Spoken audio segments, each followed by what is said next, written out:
बाळा, आमचा मेणा आहे ना, त्याला गोंडे लावून घे, नीट नेटका करून घे.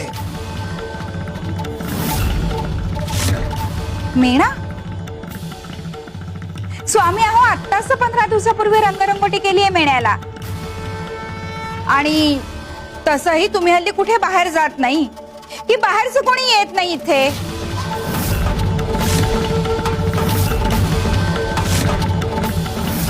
तुला खर्च करायचा आहे का?